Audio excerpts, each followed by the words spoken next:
Hello students, तो आज की इस वीडियो में हम करने जा रहे हैं क्लास 10th मैथ्स का चैप्टर नंबर 5 का नेक्स्ट क्वेश्चन। और क्वेश्चन है in an A P if S N is equal to 4n square minus N then find the first term and the common difference, write the A P second part, which term of A P is 107 third part. तो अगर question में देखें तो हमें सिर्फ एक चीज़ given है, दैट इज़ एस एन, और उसमें गिवन है 4n स्क्वेयर माइनस एन।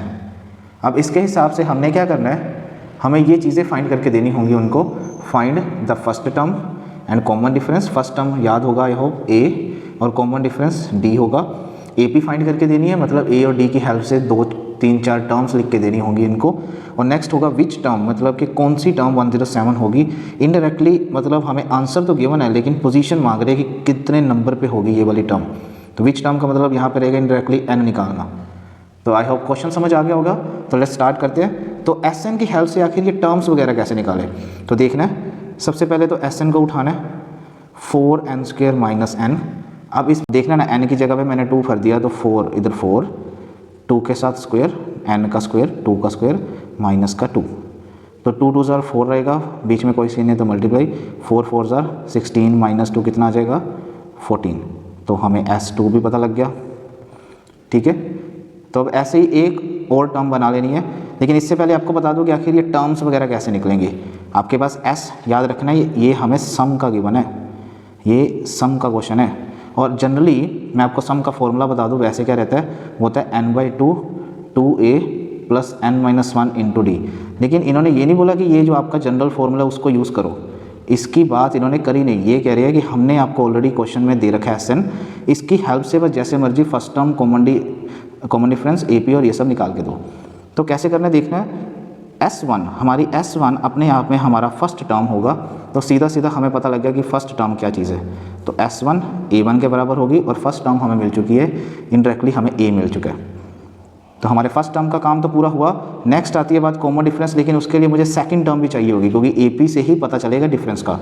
तो क्या करना है, A2 जब बनानी है, मतलब ये हो गई हमारी सेकंड टर्म जब हमने बनानी है, तो A2 बनाने के लिए रूल समझना, S2 माइनस S1। अब ऐसे मान लीजिए मैंने बोला A3 निकालो, तो कैसे निकालनी, S3 माइनस S2। समझ आ रही है। अगर 2 निकालना है तो 2 माइनस 1 इधर सेम आना चाहिए, और एक पिछला उठाना है। ऐसे यहाँ 3 है तो यहाँ 3 लेके एक पिछला उठा लेना है। ऐसे मान लो मैं 4 बोलूँ तो क्या करना है, S4 माइनस S3, ये वाला उठा के एक कम कर देना है। तो ऐसी जितनी मर्जी टर्म्स निकलवा लो, लेकिन ए पी के लिए तो हमारे पास 3 भी बहुत रहेंगे। तो सबसे पहले A2 निकलवाओ, S2 14 माइनस S1 3 कितना आ गया 11। तो ये हमारी A2 का काम करेगी। अब A2 आ चुकी है। अब आपने सोचना है कि हमारे पास A1 है, A2 भी अवेलेबल है, क्या D निकल सकेगा। देखो D निकालने के लिए हमने क्या करना है, D का फॉर्मूला रहता है A2 माइनस A1। मतलब जैसे मान लीजिए कोई ए पी चल रही है, फॉर एग्जांपल 1 2 और 3, तो इस दूसरे में से पहला माइनस करोगे तो आपको गैप पता लगेगा कितना है, 2 माइनस 1 1 आएगा। थर्ड में से सेकंड माइनस करो, गैप पता लगेगा कितना आ रहा है 1। तो गैप चेक करने के लिए सेकंड में से फर्स्ट माइनस कर दो, मैं भी वही कर रहा हूँ, सेकंड में से फर्स्ट माइनस। तो सेकंड मेरी रही 11, फर्स्ट क्या है 3, कितना आ जाएगा 8। तो हमारे पास डी भी आ चुका है। लो फर्स्ट पार्ट का काम पूरा हुआ, डी निकल चुका है, ए निकल चुका है। ये रहा आपका ए, ये रहा आपका डी। अब इसकी हेल्प से उन्होंने कहा था एक ए पी बना के दो, तो आपको पता लग गया कि फर्स्ट टर्म 3 है, उसके बाद नेक्स्ट कितनी है 11। फ़र्क आपको दिख रहा है, ये देखना यहाँ पे मैं ए पी लिख रहा हूँ। हमारे पास फर्स्ट टर्म 3, नेक्स्ट 11, 8 का गैप है, फिर 8 का गैप डालो कितना आ जाएगा, 8 का गैप 19, फिर 8 का गैप कितना आ जाएगा 27, ऐसे ही चलता जाएगा। आई होप समझ आ रही होगी। सभी में मैंने 8 का गैप आगे कर दिया और हमने ए पी रेडी करके दे दी उनको। लो सेकेंड पार्ट भी हमारा हो चुका है। तो ये बात समझ आ रही होगी जो मैं कर रहा हूँ यहाँ पे।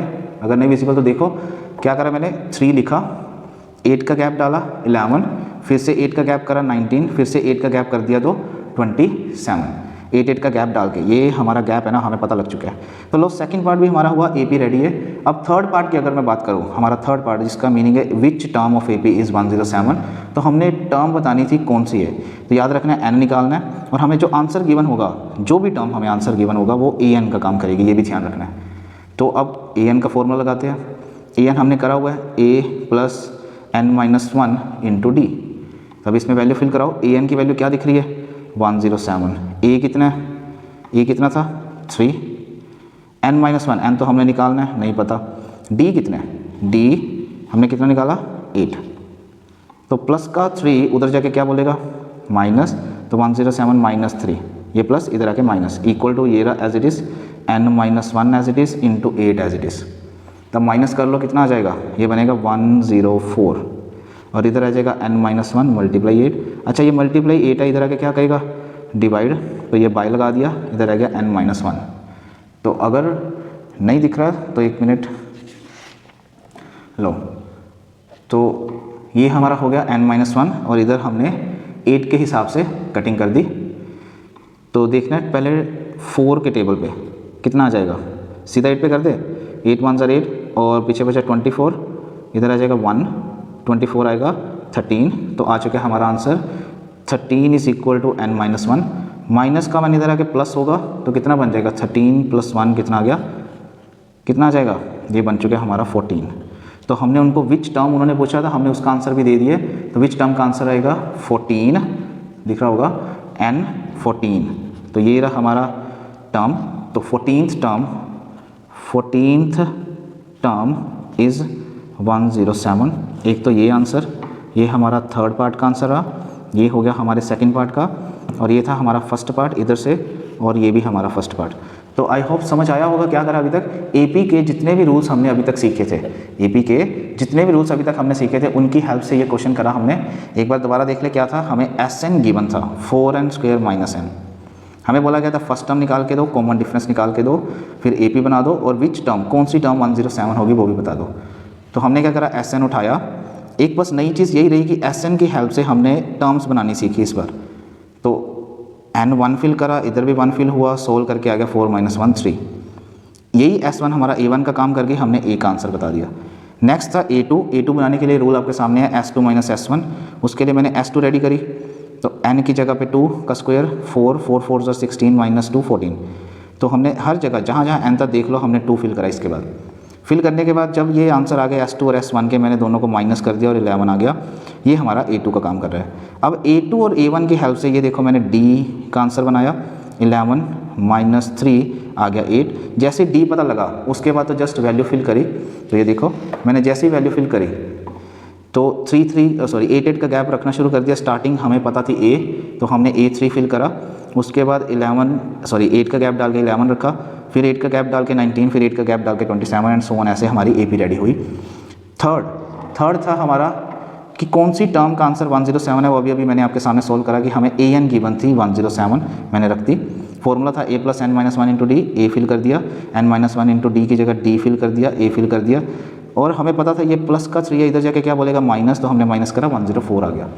अब इक्वल टू में चल रहा है n-1 × D मल्टीप्लाई D है, इधर आके क्या बोलेगा डिवाइड। तो मैंने कटिंग करी, 8 के टेबल पे डायरेक्ट कटिंग हो रही थी तो कट कर दिया। 8 के टेबल पे यहाँ है 1, यहाँ आ चुका है 13, तो 13 लिख दिया। माइनस का 1 था, इधर आके हुआ प्लस, तो दिख रहा है साफ साफ आपको कि ये है 14 आंसर हमारा n का। और ये रही हमारी टर्म, 14th टर्म वाज 107। ठीक है, तो आई होप क्वेश्चन समझ आया होगा। थोड़ा लेंथी था लेकिन ये अगर आया होगा तो कम से कम हम मान लेते हैं कि ये 5 मार्कर या फिर 3 मार्कर में रहा होगा क्वेश्चन। तो समझ तो आ गई होगी आई होप। जिनको एपी के रूल्स वगैरह आते हैं उनको जरूर ये समझ आई होगी वीडियो, और जिनको नहीं आती वो पहले फॉर्मूले अच्छी तरह लर्न करो और फिर उनके बेसिक्स जैसे ए निकालना, डी निकालना, ये सब चीज़ें पता होनी चाहिए। और मैंने वीडियोस में भी अभी बता ही दिया सारे रूल्स वगैरह। तो एक ये फॉर्मूला काम आता है AN का, डी का फॉर्मूला काम आएगा, SN का फॉर्मूला काम आएगा, और कभी कभी ऐसे SN भी हमें गिवन होगा। नई चीज़ जो रही वो ये वाली चीज़ है, इसको ध्यान रखना है, भूलना नहीं है। तो ऐसी वीडियोस और देखने के लिए लाइक करना, शेयर करना, कमेंट करना है, और साथ ही साथ जिनके भी बोर्ड एग्जाम चल रहे हैं उनके पास ये वीडियो जरूर पहुँचानी है। Thanks for watching.